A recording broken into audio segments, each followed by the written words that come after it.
Please subscribe Tito Manny Vlog.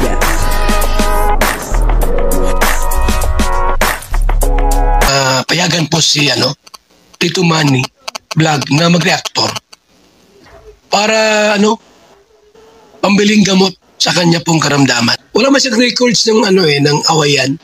Tinukoy na po ni Kuya Bal kung sino po yung talagang girlfriend ni Kalingap Dan. Para sa ganun ay yung mga issue ay matuldo ka na. At ngayon ay sinabi na niya talaga kung sino po itong girlfriend ni Kalingap Dan. Papanoorin po natin yung video at bibigyan po natin ng konting reaction. Pero bago po yan, ako muna po bumabati sa inyong lahat ng magandang umaga, magandang tanghali at magandang gabi sa inyong lahat mga kapatid.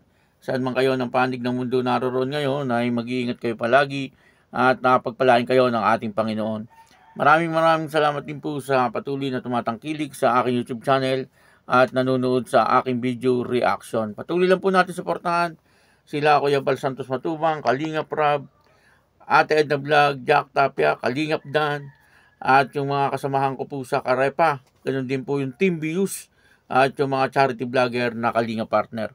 Ito po yung video na kung saan ay mismo si Kuya Bal na ang nagsalita para sabihin sa lahat kung sino ang girlfriend ni Kalingap Dan. Ito po yung video. Panoorin po natin. At ang kabuuan po ng video ito ay mapapanood po natin sa YouTube channel ni Bal Santos Matubang. Balita, sabi nila may jowa raw si Papa Dan. Mga Kalingap, mga kaibigan. Totoo bang may jowa talaga si Papa Dan? Sino yung jowa ni Papa Dan? Pwede kong makilala. Sabi nila, may jowa daw si Papa Dan. Iwan ko sa inyo, bahala kayo. Si Diwata Joy ang jowa ni si Diwata jowa niya Kuya Bal. Tama. Raiko Vlogs. Yun ang alam ko. Mga Kalingap, mga kaibigan. Walang ibang jowa, girlfriend, kasintahan ni Papa Dan, kundi si Joy Diwata. Yung alam ko po. Sabi ng iba, may iba daw. Hindi ko alam kung mayroon. Si Kuya Brooks ang mayroong bago. Alam ko. Pero si Papa Dan po wala. Good boy. Hindi siya babaero. Si Papa Dan po hindi siya babaero. Hindi siya babaero. Si Papa Dan. Wala siyang pinagmanahan. Kasi napakabait po ni Papa Dan. Kaya napakaswerte nga ni Joy Diwata kasi pong napili ni Papa Dan na maging partner habang buhay. Joy Diwata. Kaya silang mabait, diba? Kaya huwag kayo magsabi na manira kayo na oy, may jowa may jowa na si Papa Dan. Wala po siyang jowa. Ang jowa niya po ngayon ay si Joy Diwata. Ang nag-iisang prinsesa. Bakit po ito niya?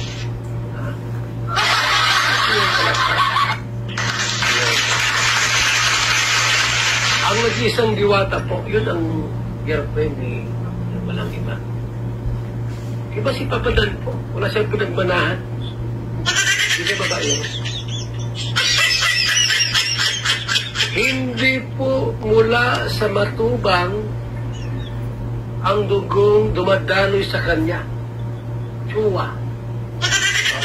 Jowa. Kung matubang yan ay mate. Hindi lang isa, dalawa ang kanyang jowa. Baka apat pa. Hindi man matubang yan Daniel Matubang, yung apelyido, yung dugo po, Chua. Ay, hindi siya babaero. Hindi siya mahilig sa chicks, ganun. Kaya ako maniniwala po na si Papa Dan po ay may iba siyang kasintahan o ibang girl, wala sa ibang girlfriend. Iba siya sa iba. Iba siya sa lahat. Wala siyang pinagmanahan. Wala siyang pinagmanahan, mga kaibigan. Si Papa Dan. Magalang po. Matanda, bata, nagmamano po yan. At palangiti po si Papa Dan. Huwag yung sisiraan. Huwag yung siraan po si Papa Dan, mga kaibigan. Huwag yung siraan na si Papa Dan, may jowa yan. Niloloko niya si Joy Diwata. Hindi, totoo. Very faithful. Lovable. Loving, lovable, loving. Mapagmahal sa kasintahan. At I believe po with all of my heart, hindi po iiyak si Joy Diwata kay Papa Dan. Hindi siya iiyak. Iiyak siya sa sarap. Sa sarap. Kaya sabi natin, lulukuin siya ni Papa Dan. Hindi po matubang ang dumangoy sa kanyang dugo. Tsuwa. Kung matubang yan, ay babaero yan. Marami babaero kung matubang yan. Hindi yan. Eh, magtanong ka dyan sa, magtanong ka dyan, San Juan, Santa Mesa, wala siya diyang naging kasintahan. Eh, napakaswerte nga po ni Joy Diwata. Oo, talagang napagpalad ni Joy Diwata kasi yung kanyang boyfriend ngayon, hindi babaero.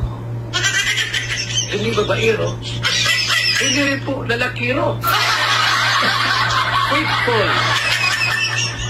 Mabuti ako nga po, hindi ako matubang. Santos ako ay Santos. Kung kayo matubang po, babaero din yan. Mabuti nga ni Santos yung aking dugo.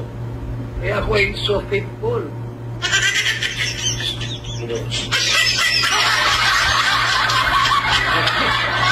Buti ko ginagawa. Kaya po mga kaibigan, mga kalinga, huwag niyo po kaming sabihan na, oy, si Daniel, si Papa Dan, mayroon talagang jowa yan, may girlfriend. Wala po. Sigurado po, wala siyang jowa. Alam mo ang jowa niya? Si Joy Diwata lang. Walang iba. Walang iba po. Alam mo sa Martes, sabi niya, dito, uy, si Daniel. Bakit? Papa Dan, another achievement. Wow, ha? Another achievement po. Bagong bahay po ang ribbon cutting niya ngayong Martes. Ngayong Martes po, bagong bahay po ang ribbon cutting. Sipin mo yan, mga kaibigan. Napaka-generous ni Papa Dan. Pero grabe po mga kalingap si Papa Dan. Napaka-generous. At maganda ang ugali po ni Papa Dan. Ayun po, maliwanag na talagang tinukoy na ni Kuya Bal, kung sino po yung girlfriend ni Kalingap Dan. Siyempre, wala pong iba, kundi si Joy Diwata. Maliwanag na sinabi po ni Kuya Bal na ang girlfriend ni Kalingap Dan ay si Joy Diwata, wala nang iba. Kumbaga, doon po sa dalawa hindi pa umaamin. Sabi po nila, walang aminan, Pero eto, si Kuya Bal na po mismo ang umamin, na etong dalawa ay yun na nga. At tinukoy niya po na si Joy Diwata ang girlfriend ni Kalingap Dan. At napakabait daw po talaga ni Kalingap Dan, At hindi daw po babaero si Kalingap Dan kasi dugong tsuwa daw po ito, Nakakuha dun sa side ng kanyang mother. Kasi si Kuya Brooks matubang Kaya daw wala pong dugong matubang. Etong si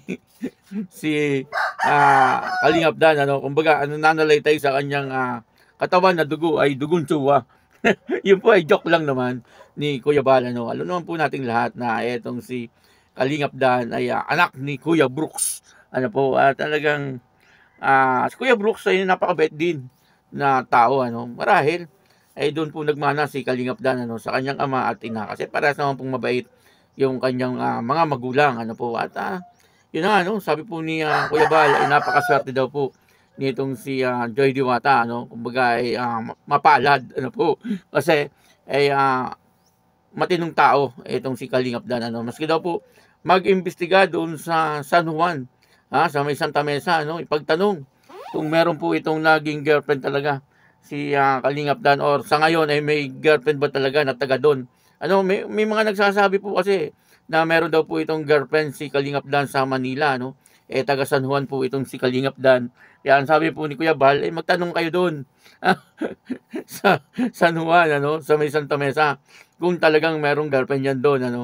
Kaya maliwanag, ano po, hindi naman po yan magsasalita si Kuya Bal, ano, ng hindi totoo, ano po. Siguradong yung pong sinasabi niya, ayun na yun. Ano po, na talagang ang girlfriend ni Kalingap Dan ay walang iba kundi si Joy Diwata, ano. At isa pa, napaka-generous daw po nito ni Kalingap Dan. Totoo naman po yun, ano. Nakikita po natin na talagang napaka-generous ni Kalingap Dan. Katunayan po niyan sa Martes po yata o sa sunod na araw, meron naman po siyang pinagawang bahay, ano, ribbon cutting na naman, ano. Panibagong achievement na naman ni Kalingap Dan. Ano po, nakakatawa, ano po, na talagang sunod-sunod ang pagpapagawa ni Kalingap Dan ng bahay. Ano po, sana isunod na niya yung sarili na niyang bahay. Ano po, sana, ano, napakabait ni Kalingap Dan, ano, mas inuuna niya po yung nangangailangan talaga ng tulong, nangangailangan ng bahay, ano po, kaysa po sa kanya, ano. Kasi wala pa rin pong bahay si Kalingap Dan, ano.